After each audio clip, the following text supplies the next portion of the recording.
Brooke, a coach at MeetRx, and today with me is Liam, who's going to share with us his story and his success with the carnivore diet, and he has quite an amazing story to share. Hi, Liam. How are you? I'm good, Brooke. How you doing? Pretty good. Um, Thank you so much for taking the time out to share this story. I know it's going to help people. It's Yeah, definitely. Yeah, definitely.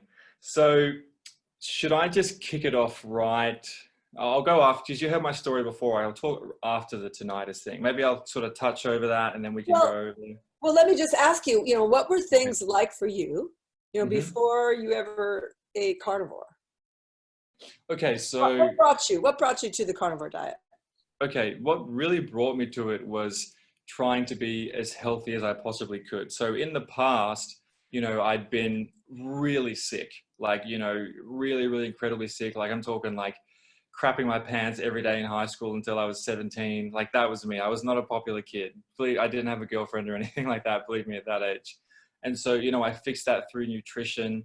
And then, I started to cut the processed foods out and I started to get a bit healthier. I was still eating a little bit of plants. And then I had the whole tinnitus thing, which I'm sure people can go and watch that separate video, I guess. I can talk about that a bit. And I got, more and more meat. I started to get better. And then, I was still eating a tiny bit of plants and I was doing really, really well. But I wanted to get to that, like, really high level. So in my life at the moment, I run a business for tinnitus and I basically want it to be a really big business and I want to be healthy and I want to live a long life and I want my brain to work. So at the moment I work all day long. Like I'm always working on the computer. I get out and get some sun when I can, but I want to be focused. And I noticed that when I do slip up sometimes. And if I do eat like, chocolate or something, or if it's going to be dark chocolate, or I eat like maybe like the other day I had, I just wanted to try it. And my mum made this, it was all right, but it was like this, sweet potato mixed with chickpeas and lentils and stuff. And I knew that I was going to regret it. And I ate like a big bowl of it and I just wanted to die. Like I felt so bad. Like I was so bloated, not that you need to know this, but that night I had horrific diarrhea and it was just the worst thing ever. And so I just go back to meat and I just feel the best. And, I just want to achieve, I want to be successful in my life. And I know that meat's going to get me there because it really, I feel so much better. And, I notice that I'm more successful. I'm happier. I sleep better. And my relationship with people are better. I don't get moody or angry ever. Nothing, in business, stuff goes wrong all the time. And I just go, oh, okay, well, let's fix it and do this. And it's like you can see through walls. Like that's literally what it's like. You're so emotionally stable. That's what I really wanted. So just for people who might be watching this, just started watching this video, in the past I had ulcerative colitis. And the doctors put me on medications and I fixed that by cutting out all the processed food from my diet. But I was still eating, some plants. I actually went vegan, but I cut out the carbs. But it wasn't that I went vegan that fixed it. It was that I cut out all the bad foods, because I didn't realize how about the carnivore diet at that stage. And then I got tinnitus from drums, which is a ringing in the ears for people who don't know. I tried to habituate to that for 3 years and it got worse and worse to the point where I considered I'll just kill myself because it was that bad. Like it was so bad. Imagine like two hair dryers in your ears constantly and like also a ringing pitch. You can't sleep, you can't eat, you can't do anything. And I had that, my diet had slipped up after I fixed it. Sorry, did you want to say something or? Yeah, can I ask you, when you first got the tinnitus, were you vegetarian then? No, I was actually, it's so funny. I was eating bullshit. So I went vegetarian to fix that. And then I was eating lots of crap basically again. And then, so I fixed it and went back. Yeah. So I was eating a bit of everything, a balanced diet, I guess you could say. I was having a balanced diet. And so I had, I fixed the tinnitus as well from going back and fixing diet, but including more meat. I tried to go vegan to fix the tinnitus and it didn't work because I thought that that's what would fix it, but it made it worse. It got better, it got better in the beginning because, the vegan diet is sort of like fasting, right? It just goes through you. You're not absorbing anything. You got things like oxalates, which are just grabbing onto the calcium and the minerals and just preventing you from absorbing anything and giving you joint pain. You got salicylates. You got all this crap, all this garbage, and a lack of protein and amino acids, and we can go into that. But I got better, and then it just went plummeting down. Like tinnitus got like even worse. So like, oh my God. And what I like if the vegan diet doesn't work for me, you know, and then I started doing cold showers and I changed my diet and started eating more and more and more meat. And then I just got better and better and better. And when I silenced my tinnitus, just so everyone knows, I wasn't 100% carnivore. I still was eating some vegetables, but the thing is, I was doing these crazy long dry fasts. So like 4 and 5 day long dry fasts twice a month. And that was helping. Looking back on it, you know, there are benefits such as like, you know, divide and devouring cells and mitochondria, like autophagy and stuff like that. And you give your body a chance to repair itself. But the real benefit in my eyes of fasting and dry fasting is that you're not eating plants. That in my eyes is like you're giving your body like a break. And if you like, you know, when you consider like the carnivore diet compared to eating a multitude of foods like plants and meat, eating meat alone is already in itself really good. But the other benefit is that you're not eating the shit. So you're not eating the plants and you're not eating the grains and you're not eating the legumes and the lentils and the stuff that I had the other day and the processed dairy, and you're not having obviously the sugar and the popcorn and whatever else. That's just, everybody knows that's ridiculous. And so then I silenced my tinnitus through the fasting, and now I help people silence it completely. And we don't really do the fasting anymore. We just say, cut out the vegetables and plants. So let's talk about when I went full carnivore. So I've been full carnivore for like a little over a year now, I think. And it's been basically, as I said, you know, I'm just happier, healthier. I can sleep. I only have to sleep like 6 hours a night. Like I go to bed pretty sort of late, but I always get up at like, you know, 3, 4 a.m. in the dark, and I just start doing work and I start getting stuff done. And it's just, I wake up like this. I'm asleep and then I go, and I just wake up and I don't have to get up and go, oh God, like is that the time? I just go, oh, it's Tuesday. And then just get up and go straight and do whatever I have to do. So let's talk about when I went carnivore. So the real, you know, success story that people will hopefully hear this story, and people who get what I have might be able to get some help before it's too late. So I got really, really sick in Thailand, and I still don't know what it was from. It was a tick bite. Was it from this processed crappy food that I have? Is it some sort of bacterial infection? It was probably Staphylococcus, Streptococcus. People can go watch the other video, obviously, so I won't break the whole thing down. I was supposed to lose my nose, my ears, my vision as well, my hands and my feet. I had a black nose, I had thrombocytopenia, I had rashes, I had failing organs, I had a failing heart, failing liver, sorry, it's not failing liver, failing kidneys. And all I did basically to fix it was obviously, you know, I took the antibiotics and I took the doctor's help. The doctors did save my life for sure. There's no doubt about that. They resuscitated me when I died within 24 hours of this happening, toxicity. But then I just got my mum to bring in steaks and liver into the hospital. I wouldn't even look at the shit they gave me. I remember one instance, this is when I was really sick. The doctor came in and said, how are you going? And I said, yeah, I'm doing good. And he's like, you are making a pretty drastic improvement. Can you stand up yet? And I was like, hell yeah, I kind of stood up and started walking around the room. And he was like, oh my God, like this is insane. Like this is back in Australia. And he was like an older doctor, and he was lead, because, you know, in the Alfred Hospital, it's a teaching hospital. So the doctors will come in and see you, and they'll have 5 students in tow. And one of the girls was actually the sister of one of my ex-girlfriends, and that caused the whole fucking scenario to go, and everyone freaked out about that because they thought I was going to die, sort of thing. That was the whole thing. Anyway, and so this is when you had necrotic hands and feet, right? Yes. So I had black hands, I had black feet, I had a black nose, I had ulcers all on my tongue, and I had black on my ears as well. And it was just all my extremities, basically. They were like, you're going to lose. They were like, you know, they were looking at it like I was going to be Helen Keller, you know, like I was going to basically lose everything and just be a mess at 27. I was like, just let me die if that happens. But then my parents were like, you know, we're not going to cut off his hands and feet. You know, we're going to let, because I was like unconscious at that time. This is in Thailand. And so they said, write it out. And if he dies, he dies, but he's not living like a cripple. And that's what I wanted. I didn't want to live like that. Can I ask you, so during that time, after you came to in Thailand, and it sounds like you reached this decision to not do the surgeries of cutting off your hands and feet.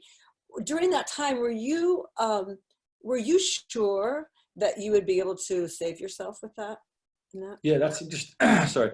That's an interesting question, because I was actually in my head, like I just had this belief that I would be okay, that like nothing bad was really going to happen. because if you look at because let's look at this. Who was telling me that everything's going to be bad and wrong? It was the doctors. And when I look in the past, and I looked at, I fixed my incurable ulcerative colitis, and I fixed my own incurable tinnitus and hyperacusis, and I fixed hundreds of other people's tinnitus and hyperacusis, and they basically call their doctors and say, F you, I'm fixed, you know, that sort of thing. And I go, well, I don't know if I can really, they can help me for sure, and they saved my life. But now we're past that point of, you know, it's, oh my God, get the tools and surgery and resuscitate this guy. Now it's like the disease control and the chronic problems and the inflammation and, you know, the residual damage from the drugs that I took. They wrecked my spleen, and I'll mention that too, my spleen. But what I'm doing right now is they wrecked my spleen from the drugs. And so I've been eating spleen, and I just got a drug test. I got a blood test the other day to test my red blood cells to see if my spleen is fixing them properly. So I'll let you know how that goes, and how, if it's like, they gave me a card that said I've got a non-functioning spleen that I had to show to people if I got sick. And so I'm imagining I can just cut that right in half as soon as I get this test back, because they said it's going to be for life. They want to put me on antibiotics for life. That's all they wanted to do. And I was like, that's the dumbest shit I've ever heard in my life. I'm never doing that. Anyway, so back to the sickness. What I kind of just had this belief, you know, that I was right and they were wrong, and I was going to get through it. And it was sort of like, because I died on the table, and then they told me you're probably going to die again. And the interesting thing was, I really just sort of made my peace with it. I was like, you know what? If I die, that's fine. That's, you know, I like my life. I really do. I like myself. And, you know, if I die, you know, I'm not leaving really anyone behind. Even my family's going to be taken care of, you know, all that sort of stuff. I don't have kids. I'm talking about my parents and my brother and my friends and stuff that, you know, they're not going to be too sad or anything like that. It wasn't suicide. It was just death. And that's just how it goes. And I'm going to die, and I'm not going to know anything about it. I'm just going to slip away. And that's how it goes. Because your organs were shutting down, right? Your organs were shutting down. Yeah, they had already shut down, and they were pretty on the level, you know, they were there, and the doctors were like, so I had that line down here into, sorry, the right side going basically straight into my heart. It was like a tube this long, and they had like a pin ready to just pump stuff right into my heart. To just, like, you know, kind of like Pulp Fiction, where they stab that girl in the heart with a needle and she goes back to life. They were ready to do that to me. But yeah, so, you know, I made my peace with it. And I just, in my head, I looked at the options, and it was like live crippled or die, or live with full health. And I go, I'm going to go for the full health one. And so I just, you know, I basically just sort of, I don't want to say willed myself to health, but I chose the choices while I was healing that basically resulted in me saving everything except the tips of my toes. So I can still, I can show you, I can still walk fine. I've still got them all. It's all there. You know, so how many toes did they have to take the tips off? They had to cut off all 10 toes. So all the tips of them are gone. So it's sort of like frostbite, like a really bad case of frostbite that happened. That's what they thought. They were, first of all, they thought I was diabetic, which I'm obviously not. They were like, are you diabetic? And they took my blood and everything. Like, no, you're fine. Because that's what diabetics get, because they obviously get vascular problems. And it's so funny. Whenever I was in the waiting room to go see my doctors, I was always in the waiting room with like people who were like 60 and 70 and stuff like that, because they all had vascular problems. And then here was me just like sitting there with like, you know, and these people, it was horrific seeing the waiting room, like these older people with no arms and like, you know, they're missing their feet and they're in wheelchairs, and they're just like, they're basically just like a body. There was one guy who was just no arms and no legs, and he was like morbidly obese. Like he was so huge without arms or legs, and he looked like he's just like this. And I was like, oh my God, like you went, there was the line, and you just went, well, I don't know, I feel sorry for you, whatever's going on in your life, but the decisions you made, I mean, like, it's awful. I felt so bad for that guy. It was horrific. And you know, I go into the doctors, and they'd look at it, and they'd just be like, because what they do is they compare the demarcation. And then what they were doing was they were looking at my hands and going, you know, when it stops demarcating, when the black stops receding, we're going to cut there. And so they were thinking they're going to, first of all, you know, by the way, when I woke up in the hospital the first time, I had lines on my hands and feet where they were going to cut them off. So they'd already planned to do it. And so what they did was they'd drawn lines on there, and it was like, and they, you know, it's very specific, and it was Thai writing, and it probably said like cut here or something like that. So, you know, it went, and as I said, the pain, you couldn't imagine the pain for that like a month. The pain, like even I was eating like only meat, you know, only meat can only do so much. They gave me fentanyl. They ended up having to put, my feet were the worst pain because obviously it's harder to get blood flow down to I got long legs. I'm 6'5", 6'4". And so they ended up putting these drips in the back of my legs to numb the pain. And so turned my feet basically dead. Like, so they were flopping around, so I couldn't feel anything. And that was what eventually did it in the end. But so, and then I kept eating in a hospital. I wouldn't eat the food. The doctors would say, oh, make sure you get your protein, as they pushed the cereal towards me. I'm not kidding. A doctor said to a nearly dying patient to get your protein from cereal. Jesus Christ. Like, oh my God. And he was like 50 years old. He wasn't a young dude or anything like that. He should know what he's doing. Like, and so what is it with these doctors? Do they not care? Do they not know?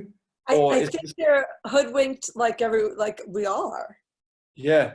Yeah. They just, because you should have seen I've got photos of the food. I'll have to send it to you so you can use it next to this video or something. But, lunch would be a little chocolate cake, tea, coffee, cereal. Was this back in Australia or was this still in Thailand? This was in Australia. Yeah. So the Thailand, they would give you proper meals, but it would still, again, it would be baked potato. It would be seaweed. It would be a piece of fish. Right. And maybe like some cauliflower. And of course, I just go for the fish and the eggs. And I just would go, I tried to convince my mum to bring me in raw eggs so I could eat that.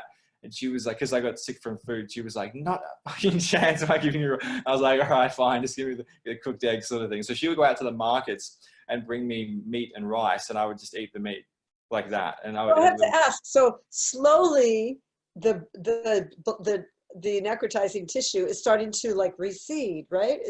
Did that happen slowly, or was that quickly, or it was quickly? Like the black would go away? It was quickly, yeah. So, and what's interesting is it wouldn't just demarcate, so go away, but it would actually start to just peel off. And so, the doctors would look at the palm of my hand here and look at the blackness and say, it's all deep in the tissue and everything's dead and the tendons are dead and blah, blah, blah. But I was like, but how am I, it was still black, but I was moving my hand. And I was like, how am I moving my hand? And like, whenever I would move my feet, the doctors would wiggle my toes, even though they were black. The doctors would go, oh my God, like, how are you doing that? Like, what the hell? Like, it should be like crispy, it should be like charcoal, they should be able to just break it off. But because of, the previous year of the healthy diet, I really defended myself against that. And yeah, it was slowly coming out and it was just peeling off. And so the body was like healing from within and just basically regenerating. It's exactly what it was. It was just regenerating. It was just regenerating the tissue. And so it was almost like a glove was coming off my hand and underneath was a new hand, a new skin. So my right hand and my right foot healed the best. I've still got like the most part of my toes on my right foot. My left foot, I've got less of the toes and I've got a little bit of a scarring here on the hands, but that's it. They work totally well. There's no pain. I still play drums. It's all better. So do you think that at the same time that that's going on with your peripheral, with your hands and feet, do you think the organs then were also just healing and regenerating at that point? Yeah, I think so, definitely, because I had total renal failure. I had a problem with thrombocytes in my blood. I had a problem with my intestines and my stomach. They would shut down whenever I'd eat. But, I believe that was happening because they were feeding me through a tube and going, oh, look, it's shutting down. But it's like, what were you putting in the tube? Like, was it just total garbage? Like, were you just feeding me like sugar and all this and like maybe like a little bit of, protein powder, like plant-based protein powder? Like, what do you expect? The body's like, I've had enough. Like, just stop it. Like, get it. But yeah, everything was, and my organs, as I said, my organs are now completely fine. I've got no symptoms, no pain. I had a bit of nerve. Here's a funny thing. No phantom pain from the ends of my missing toes. And the doctors are like, how do you have no phantom pain? You should have phantom pain. You should be in agony right now. Like, I don't know. Well, I do know, but you don't know. You won't care if I tell you. And also, I have no nerve pain. In the beginning, I had quite bad nerve pain, which is like, it's like this electric shock. It's horrific. And people have it when they get an amputation or an injury. They have it the whole of their life. And I don't have it anymore. And I'm still like, I still have to get the bandage is changed just on my left foot a little bit. It's still a little bit open, but in a couple of days, it'll probably be fine. I'm basically 100%. and I can walk around the block. I can basically run now. I started to use weights. I can exercise. I can work all day. How Painkiller. long ago? How long ago was that sickness? So I got sick in just the end of December, like the 25th of December last year. I got sick, and then I left hospital after a month, and I went back to the hospital like maybe 6 times because the drugs they gave me amitriptyline because I wasn't still in a bit of pain then. They gave me amitriptyline, but it messed with my bladder, so I had to get like a catheter in like 10 times in like 2 months, and it was awful. Like, you know, if you've ever had one of those, like apparently they say for men it's worse because it's more wiggly. You got to go all up and down and stuff, and it's just agony. And that was horrific. And then so then I had the you know, demarcation happened, and that all happened over like, you know, up until now. And then 1.5 months ago, when the toes were black, I pulled off my sock one day, and a toe just came off. So there was just a toe, like a black little tip like this, just with the nail. And I was like, oh God, like it's come off. And so I just went to the surgeon, and he just cut off the tips of my toes. And then that was it. And now I've still got all my feet, and I can still walk. And, you know, people might be like, oh my God, that's so bad. Like that's the worst thing ever. But remember 2 important things. The first thing is I was supposed to be dead or an amputee. That was like guaranteed to happen, that I'd be an amputee. It didn't happen. And the other thing is, every single other person I've ever researched that had what I had, which is, you know, sort of necrosis in the hands from, and, you know, girls can get it from certain tampons. And there's one girl called the Impossible Muse who got it, and she actually ended up losing both her legs. Her legs are completely gone from this. And she's maybe like my age or something. There's other people. There's one guy I'm thinking of who got sick, and his photos are exactly like mine. He lost both arms and both legs. There's so many people all over the world who had what I had.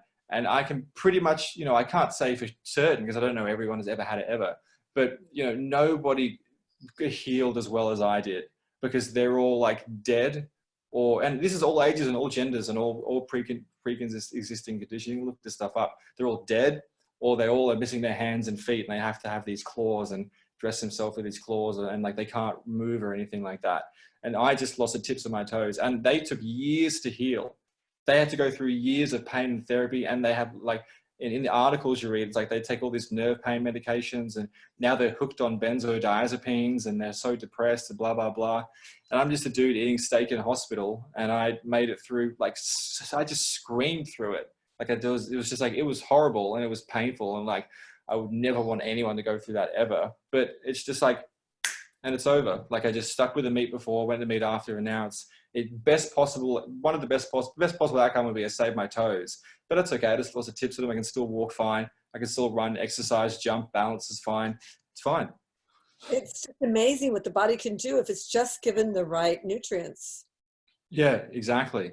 And the other thing was, when I got sick, I weighed about 95 kilos, and I lost about 13 kilos in 10 days. And I believe that just went straight to my organs. It was just like, go straight to the organs. Like, we need more tissue. We need some fat. We need, you know, protect everything, go to the brain, go to the nervous system, go to the immune system, you know, and just protected everything. And just, you know, that sounds very unscientific, but that's what the doctors told me as well.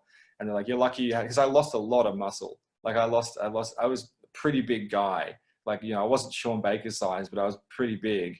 And then I just lost it. That was kind of sad. I was like, oh, and I like looking like that. So now I got to work back up to it. But yeah, the body, you're 100% right. When you give the body what it needs, you know, it's not even a want, it's like a need. You give what it needs. It can just do amazing things. Like it can do like almost anything, except I don't expect, you know, it's not going to regrow my toes by eating a steak. It doesn't work like that.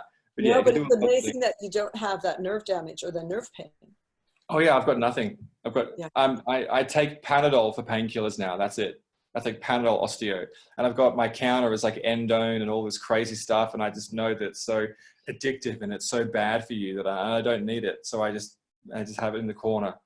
How long did you have to take antibiotics? Because you had this tissue, the danger of this necrotizing tissue on your body. And I would think they'd be monitoring you with antibiotics for a while. Yeah, I do at the moment. I still take I think it's like 25 milligrams of amoxicillin every morning. And that's for, they actually gave me that for the spleen and they gave it to me for the left foot. You know, it still hasn't healed 100%. It's got a little bit of like, you know, bandages that need doing. Like, so I'm getting, nurses come here every second day and they redo it. But that's really what it's for. As soon as the wound closes and as soon as I get the results back from the spleen test, which I'm sure are going to say it's improved or it's totally fine, don't worry about it, then I'm just off it, you know. And it's so funny because I bet that if the results came back that the spleen was better, you know, which I'm sure it will, and the doctors would probably still tell me, oh, you should probably still stay on it for life. You know what I mean? That's the kind of thing they do. Like they just like keep taking the drugs. It's a safe way to take the drugs. And like, imagine taking antibiotics every day for the rest of your life. Like, imagine what the damage that would do. First of all, it can cause tinnitus, which is a horrific thing. And then like the gut problems and, you know, sleep issues, and it can cause skin problems. And yeah, it's just no thanks. Like, I'm not doing that. Wow, you really went through the gamut with this. It's amazing. And it's amazing Yeah. how quick your recovery is. I mean, the doctors must be pretty blown away about this kind of recovery. Yeah, they are. The thing is, I've contacted a couple of doctors who wrote articles, and they helped they tried to help the other people around the world. And I told my doctors about nutrition and the food and stuff, and they are blown away with the results. They just can't believe it. But the unfortunate thing is that in the end of the day, they just really don't care. And I don't know why that is, but I think you're 100% right when you say they've just been hoodwinked. Because they're like, what are you doing? Like, how are you getting these results? And I say, oh, I just only eat steak every day. And you can see it's like this pre-programmed thing. And it's like not even them. It's like in university, they just learned, like, say it with me, guys, food doesn't matter. Food doesn't matter. Only drugs matter. And they just get sucked into that thing. And it's like an echo chamber where everyone's talking about pharmaceuticals and no one's talking about preventive medicine. You know, they're talking about what's the best surgery and what's the best article on pharmaceuticals, and they don't care. And I'll tell you one story about tinnitus, which I wanted to share. I forgot to share it on Sean's talk, but I'll share it now. And I think it's really, you know, if anyone here has tinnitus, it will kind of make you depressed, but it's worth sharing. So I was in Los Angeles about a year ago, filming like a little mock documentary on tinnitus, and I interviewed Darren Schmidt, and I interviewed this guy called Dr. Mao, who's a Chinese herbalist, and he helps all the celebrities. And I interviewed another guy who's amazing at, you know, fixing the nose and the skull plates. And I went with a lady that I was helping at the time with tinnitus, and she's really nice. She let me stay in her apartment. She's great. And I went in to go see an ENT, the top hyperacousis and tinnitus ENT in Los Angeles. You know, I won't say his name, obviously. So she goes and gets an audiogram, which is, if you don't know, so you sit in a soundproof booth like a submarine, and you put the headphones on, and you have two things, and you got to click the button when you hear the ringing in the specific ear. And so she comes out, and, you know, the doctor goes, first of all, the doctor was saying really rude things about her when she was in there, which was just appalling. And I was out with him, really weird. And then so we were all sitting in his office, and he goes, look at this chart that I've got from the test you just did. You've got, you know, hearing loss in this section, which she didn't, because if you have tinnitus and it's like roaring in a quiet room, you're not going to be able to hear the beep of a noise that's the same tone. It's not that you have hearing loss, people just have interference. And so people come to me and they say, Liam, I got hearing loss and tinnitus. And I say, first of all, you probably don't even have hearing loss.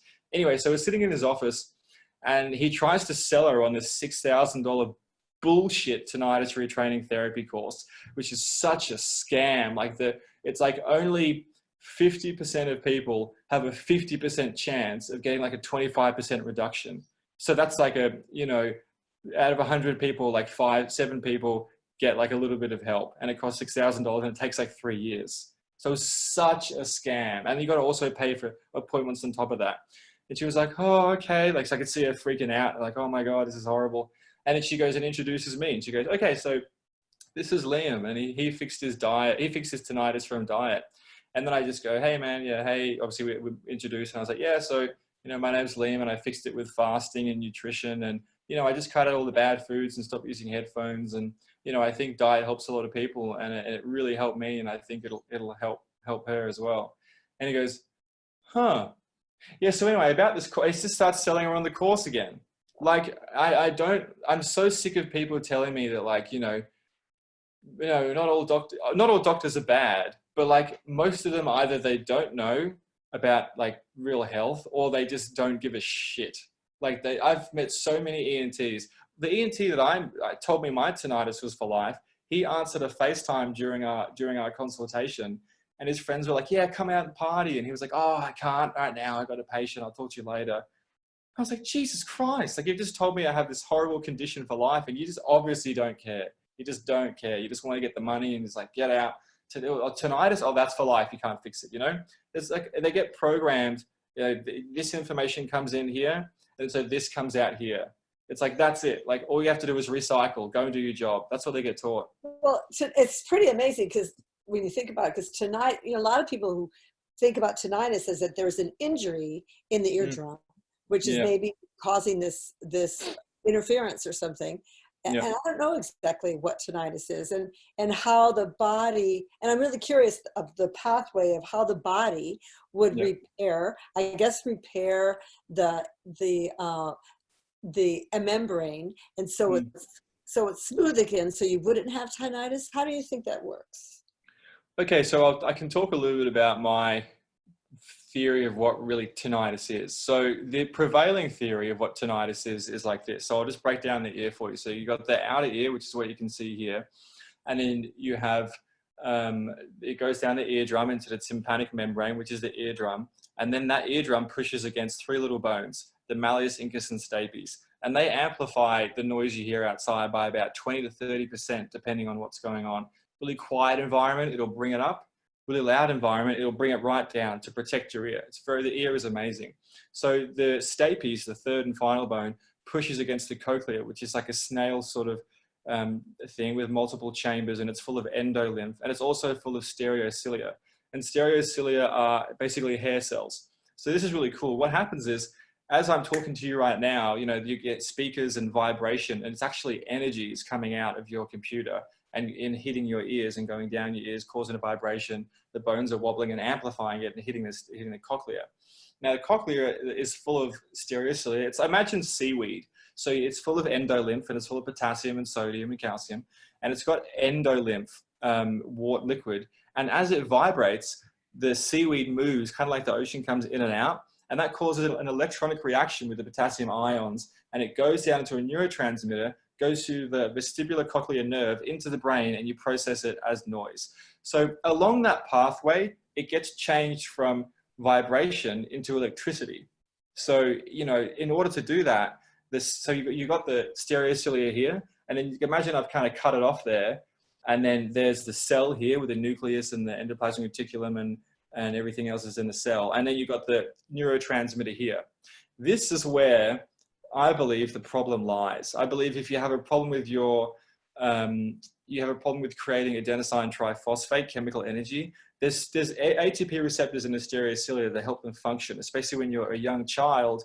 And if you have a thyroid problem when you're young, you don't have enough iodine, the follicular cells, cells in the thyroid are responsible for developing cochlea. So I put people on iodine, and it really helps them, iodine and selenium. It's amazing. It's like, if I could give people one supplement, that would be it. Lugol's iodine, and obviously speak to your doctor before you do it.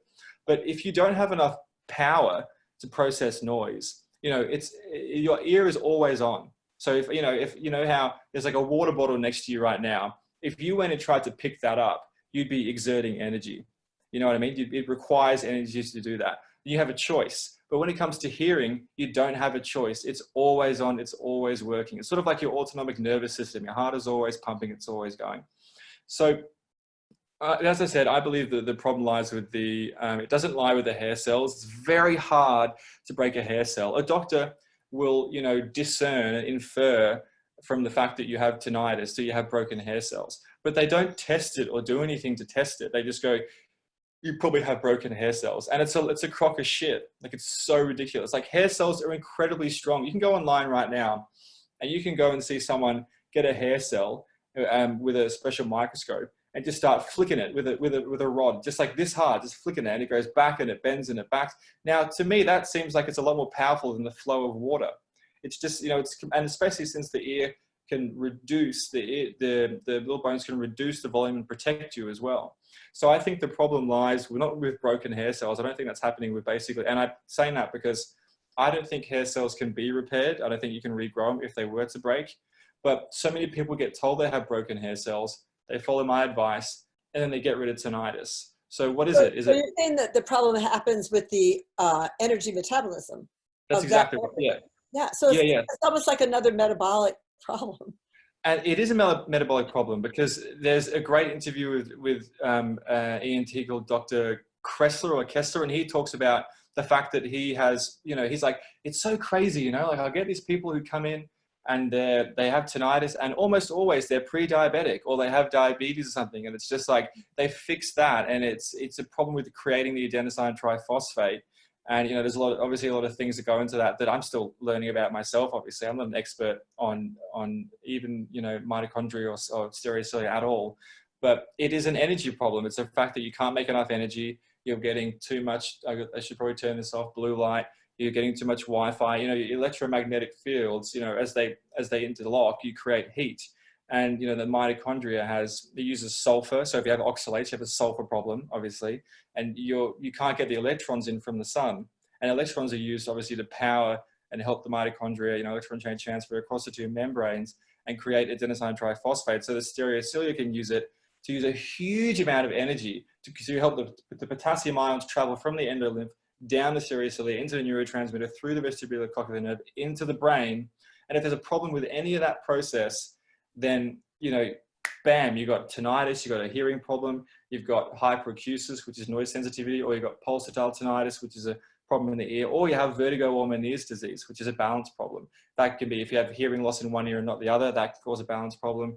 If you have a problem with the water in your cochlea, that can cause a problem as well, the balance in there. So there's so many things that can cause tinnitus. But if you just start with so many people think, that diet has nothing to do with tinnitus, but it's the number one thing that changes tinnitus. And I've seen it again and again and again. There are studies in the 50s of thousands of people in the UK. It's associative, and it's a survey. So, it's like, how much can you believe? It's a big, massive survey, but, with tinnitus, it's pretty clear. Like, did it go down or did it not? Like, it's like pretty obvious, right?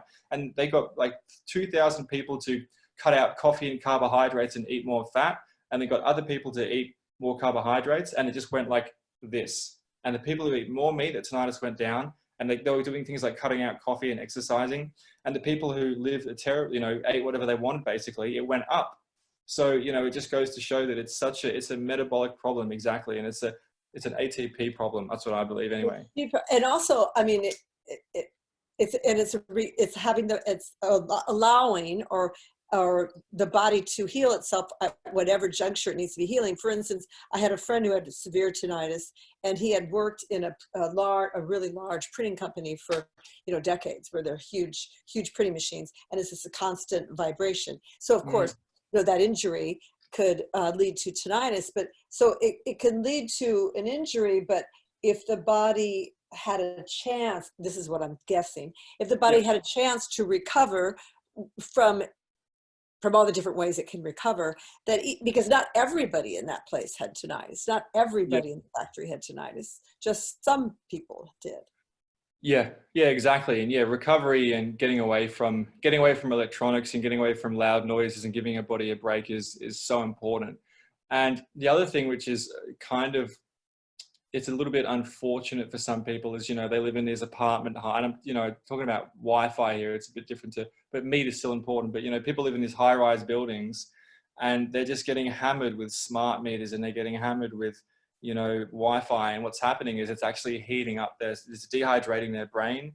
So, let's take coffee, for example. If you drink coffee, you're cutting off the blood flow. It's a great book, Caffeine Blues. You're cutting off the blood flow to your brain by about, it's like 20 to 30%. And the thing is, to get the blood to your ear is one of the thinnest and hardest places to actually get blood to. So if you do that, you're causing problems there.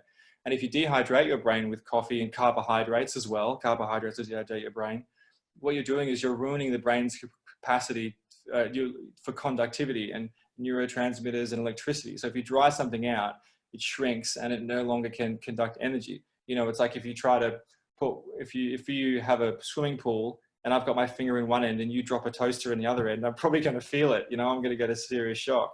But if it's a pool of sand, obviously, like there's no communication, and that's what the ear is. It's communicating through neurotransmitters. So if you're drying that out, and in the printing press where that guy was, there would no doubt be a ton of electromagnetic fields heating up, and the noise tied in, And whatever that guy was eating, I'm not sure. Maybe he was carnivore or just whatever. I'm not sure. But yeah. So, and then you have the booze. So also that's going to cause a metabolic problem, and you're going to kill your mitochondria in your cells. You get cell death.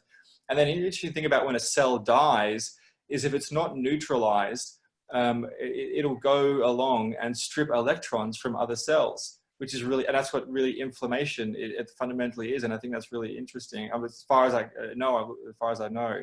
And so you're losing electrons, which you use to power the ear. And then so you're just like, it's just like a perfect storm. You tie veganism and stress and blue light into that, and you're asking for trouble. But thankfully, the best thing people can do straight away to get quick results is to just eat more meat and less carbs and less plants. That's what they can do. And so when you help people with tinnitus now, you recommend that they have that perfect elimination diet of a meat diet, which is actually really sustainable elimination diet, because you can actually sustain yourself on that perfect elimination diet. And so, and then they get results with that for tinnitus. So what I do is I actually tell them, don't go all meat straight away, because you're going to have problems. You're going to have things like oxalate dumps, and you're going to have things like, you're going to have, it's just going to be awful. Like, I have people who say like, oh, I quit coffee and then my tinnitus is really loud for 3 days. It's not working for me. It's like, well, no, you're just an addict, and there's a withdrawal syndromes, and you're going to have problems with that. But yeah, so, some people can cut out and go straight to meat. And, that'll get them results, and their tinnitus, it could take a while to go away. It goes up and down, fluctuates, and it goes down. But the thing with tinnitus is you have to attack it from every potential cause. So you have to address the blue light in your life. You have to address jaw issues. So the thing is, people go, I can clench my jaw and move my jaw and I hear it more. And I've got TMJ, oh my God, I'm going to need surgery or braces to fix this ringing. And I go, well, no, you probably have a problem with the nerves. You're ruining you're pressing on the vestibulocochlear nerve and causing it. Or you just have plenty of oxalates in your joints. So oxalates, as you probably know, calcium oxalates, they go for the joints, like arthritis and things like that. It's a plant toxin. They're little shards of glass. It's just like they bind with, obviously, but for your viewers who probably know this too, plants have oxalic acid, and it binds with either calcium, magnesium, potassium. And it will bind with those and I'm pretty sure, mostly calcium. It's like an affinity for calcium, cause crystals and cause problems in your jaw. And you better believe that's going to cause problems with your ear, as the nerve runs right down here and into the back of the brainstem. So it's going to cause problems there. And so people are like, I'm going to get braces. It's going to cost $6,000. And I say, well, how about you just cut out the spinach? Like, just stop eating the plants, sort of thing. But yeah, so to answer your question, yeah, how people can start would be to bring in more meat, unless they're doing it already. And then you got to try things like anything that will fix your mitochondria, like cold showers, more sun, grounding, getting away from blue light, less screen time. Okay, turn your Wi-Fi into Ethernet instead. Go on a holiday. You can actually try going to a country or a state with a higher level of Gauss, which is a magnetism reading, and that will actually help. That's something interesting I'm looking into now. I'm trying to look at people who I'm helping and see, why is this person taking longer to get better than this person? And some of the hardest people to help live in Los Angeles, because it's so messed up with Wi-Fi and there's so many people. And it's just a horrific field of where you fry your brain and dehydrate it, and then your ears can't work properly. And then, of course, I think the actual noise, like, well, the noise, it comes through, it's like the sound of electricity dysfunctioning. If you get a taser and you turn it on, like that sort of noise, some people hear like that. And I believe it's just a dysfunction between, the mitochondria communicating with each other, because they're a little satellite, they take it in, and they're just taking in all this stuff, this shit, and they're telling you what it sounds like. So I really think that's just what it is. And you can get it from medications, stress, benzodiazepines, SSRI, lipoflavonoids, corticosteroids. You can get it from basically anything. And, some people take antibiotics once, especially if it's a quinolone, and or a gentamicin, and people can go deaf like that from antibiotics or gentamicin. And so that's a hard one to fix, is deafness. And people get things like visual snow, which is where you can see, it looks like your vision is pixelated, like a pixelated photo, and that's tied in with tinnitus. And I just think it's all a mitochondrial problem. That's my opinion anyway. Well, I'm curious then, you've dealt with a lot of diseases like the colitis since when you were small, and then that outrageous bacteria or whatever that disease was with the necrotizing tissue, and you've also been dealing with tinnitus, and I'm And I'm really curious, do you think that tinnitus is the more incalcitrant disease that you've had to deal with because it can come and go and it can be so subtle? Sorry, what does incalcitrant mean? What do you Like mean by that? just resistant to being treated. Yeah, Just, it's just so, per- um it you know, it is, well, people call tinnitus chronic, you know, acute, chronic, long term, short term sort of thing. But it's just because people don't want to make the change. You know, like I have people, I've got a course and a Facebook group, and we all get together and we all help each other with, like, my tinnitus is gone now, but I obviously still help people. And, you know, it's more, you know, incalcitrant, if I'm saying that right, I but think it's it's, hard. I think it's recalcitrant actually. Oh, okay, recalcitrant, sorry. But yeah, but um, just so pervasive. Like it sounds like it's the thing that could just keep going because you could like you said chronic, you could live with it kind of. yeah, yeah. And the thing with tinnitus is, and this sounds like I'm like overstating it compared to some other things, but it really is one of the worst things in the entire world that you could ever get, like ever. So let's imagine that you get, like me, like I've just, you know, lost my toes, and it's like I'm sitting here and I'm not even thinking about it. Like it doesn't bother me at all. And I get up and walk and it doesn't matter. You know, you could, let's say, you could be diagnosed with cancer and you could be walking around and you have periods of time where you're not even thinking about it. You could, you know, let's say lose a hand, or you could get diabetes. And these diseases, you know, they kind of go like this. And you sometimes you get symptoms, but sometimes you don't. Tinnitus is always there, every day, all the time. Wake up, go to sleep, try to work, try to talk, try to live your life. It's just all, like mine was, like, as I said, two hair dryers, like a train going through my head. And I heard it like here and there. But yeah, is that what you're kind of asking, like how bad is it? And yeah, Yeah, it's hard to get rid of. because even with all these other things that you've actually cured yourself of, it sounds like the tinnitus is Uh, something that you have to kind of gauge. You have to always be on because it can come back. Yeah, look, it can. The thing is, when people get silenced, when, you know, when they silence their tinnitus, generally it's pretty hard to get it back because their body is so resilient. I look at it like when I got sick with the toxicity, my body was like ready for it. So it's like, okay, we'll just do this. But with tinnitus, you know, people, they silence it, and then it's like you can only really get it back if you just do stupid stuff. Like, you know, you drink alcohol every day, or you start drinking 2 coffees a day, or you just played what I did, you play music with no protection, or you just cut out sleep, or you just are in a heavily artificially lit environment every day, all day with no protection, and, you know, you mess up your sleep. But yeah, So it is. you're saying once you kind of have got it leveled and Yeah, gotten rid of it, you can kind of, you just sort of follow those good living habits and you can yeah. kind of like keep it at Yeah, bay. I mean, some cases they can just go back to their normal life, and they just do that. So some people I help, they're like, I've got silence, see you later, I'm gonna go have a beer, and they drink every other day and they drink coffee and it doesn't come back. So whatever is happening there, they've kind of like, you know, it's like they're pushing a boulder over a hill and it's so hard. And then once you push it over, it just rolls by itself. And then the body's so strong again that it can resist the issues that cause tinnitus, even if you punish your body, you know? And so who knows, maybe they're going to get it again in 40 years and they're going to have to call me back. But you know, it is, you do have to, once you're getting rid of it, you know, you break the rules a little bit and it can just go right back up. You know, you got to be pretty on it in the beginning to get rid of it. And so, but I think that's kind of motivating to people because they're like, oh, I know what makes it bad, so therefore I'll do the other thing and it'll make it good. You know, if I drink this coffee or I have this soda, it's going to get worse. That's good because the doctors say, like, you know, you can't fix it. And here's one, I just want to tell this one story as well about this, the hair cell thing. So I had this one guy I was working with, and he was a musician. He smoked cigarettes every day and was basically, you know, he drank a lot, as musicians do. I'm a musician too.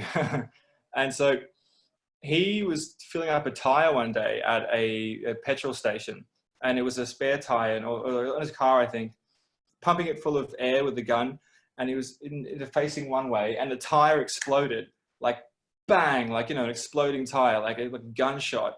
And so like it busted up his ear, and he went deaf for like a day, and then he got like the worst tinnitus ever in that ear. And he had that for 2 years in that one ear, just in there. And so what happened was I said, look, I want you to do a 24-hour dry fast, which is some things, you know, this is like the hardcore stuff is the dry fasting. I get people to avoid that unless it's really necessary.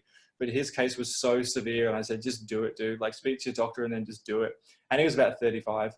Within, I think it was 20 hours of doing the dry fast, the noise had always been in his ear. It vanished from that ear and went to this ear. And he was like, how is this possible? Like, this shouldn't be happening. And I said, it's because it's not a hair cell problem.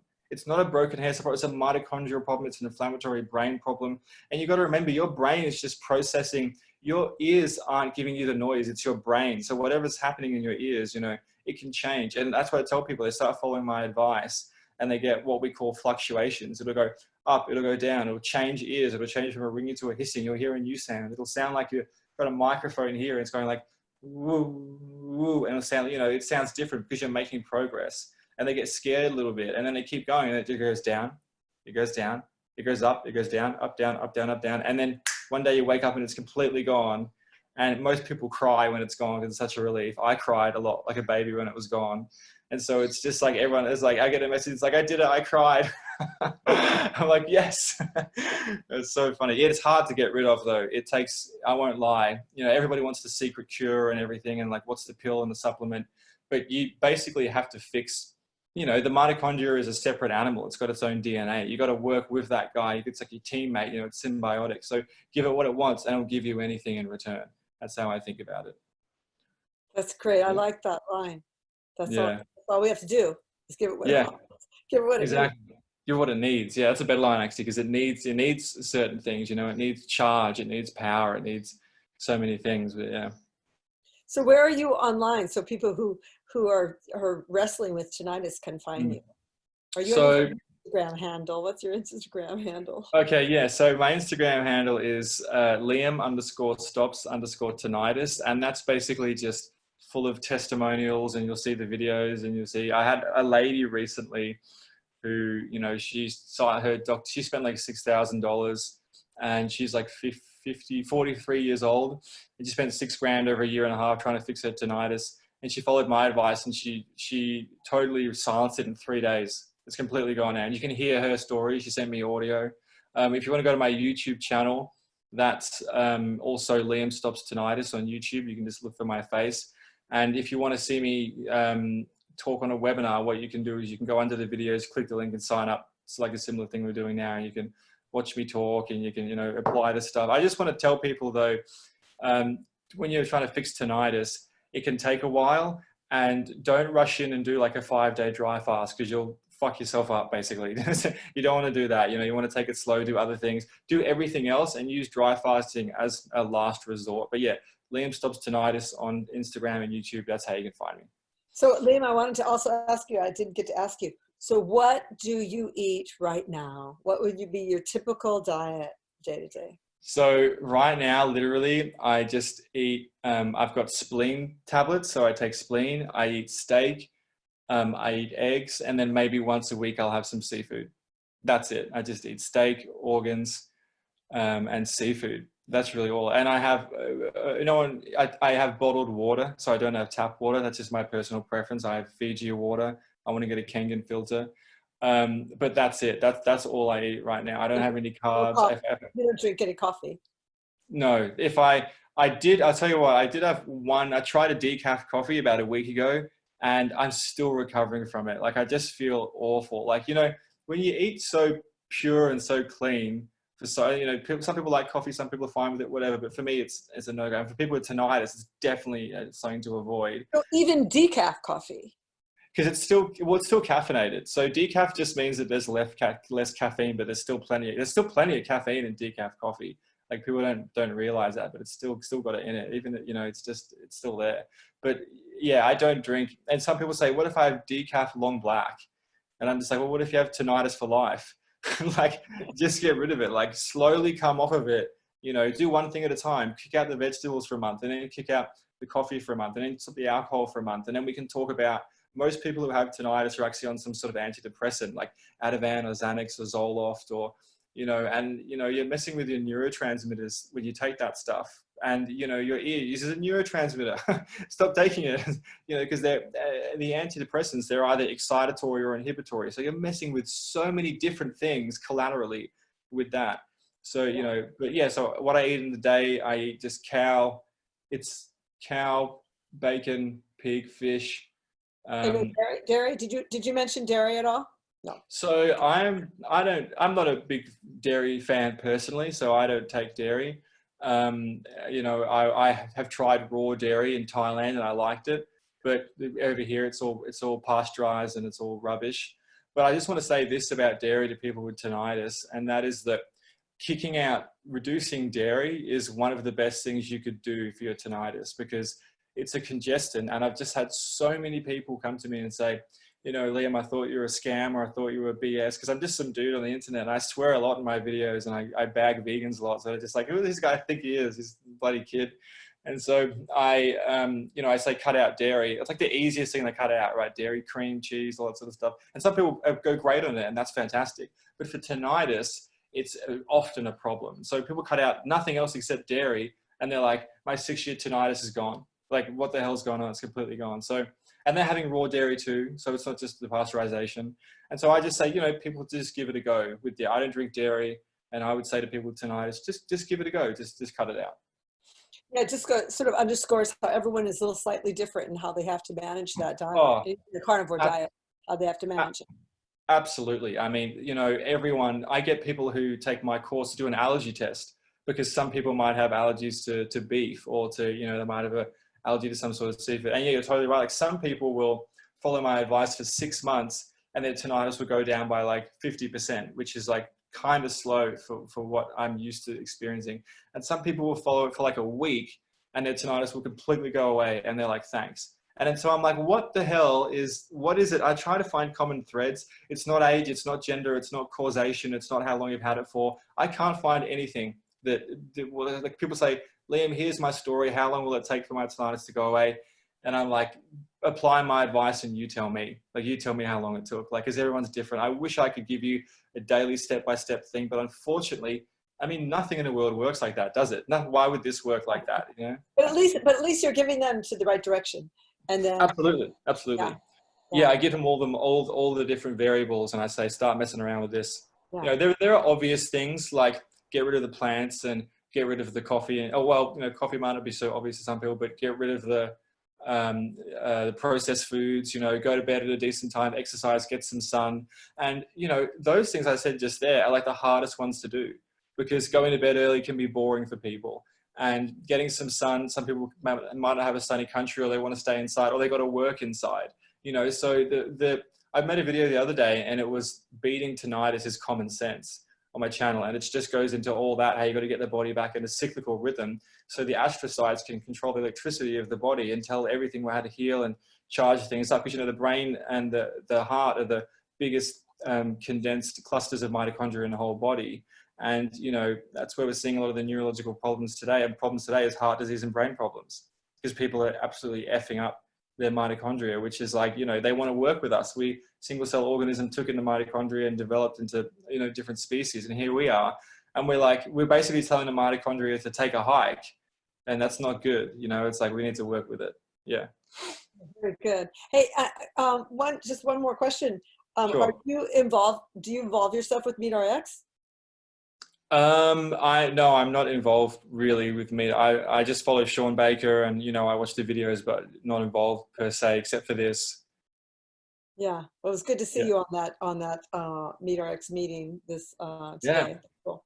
It was great. Yeah. Did you do that every day or something? Is that how it works? Well, he doesn't always have a special guest in the afternoon, but he always has a 9 a.m. meeting for Yeah. anyone, which is, Okay. and sometimes he has special guests on, but usually just sort of people can talk and ask him questions, and it's great. Yeah, That's awesome. that kind of support.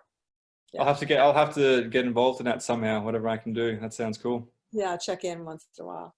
Yeah. Well, that was amazing. You have so much information and so much help and guidance that you can share with people. And I'm Yeah. glad that we found out and put up your Instagram handle and stuff so people can reach out to you. This is just so funny that I've been following you for so long, and you're like, we're talking for like 10 minutes and you're like, oh, so I'm Brooke, and I'm like, hold on a minute. Like, it's just, it's so, I don't know how I found you. I think you commented on someone's photo and then I went on your page and I was like, oh, this chick's cool, I'll just follow her. And then you're always uploading like food and stuff, and I'm like, this is fucking awesome. Great. It's the carnivores, it's the Yeah, fantastic exactly. carnivores. Exactly. Okay, well, Brooke, thanks so much for having me on. I really appreciate that. Thank you. Thank you. Thank you for everything you've shared with us. Thanks for taking that time. That was awesome. Not a problem. And Okay, so thanks. we'll see you in Thailand. Yeah, I'll see you there. We'll go get a hot pot. We just won't have any chicken, yeah? Yeah, no chicken, but we'll definitely have a hot pot. Okay, sounds good. Cool. Bye-bye.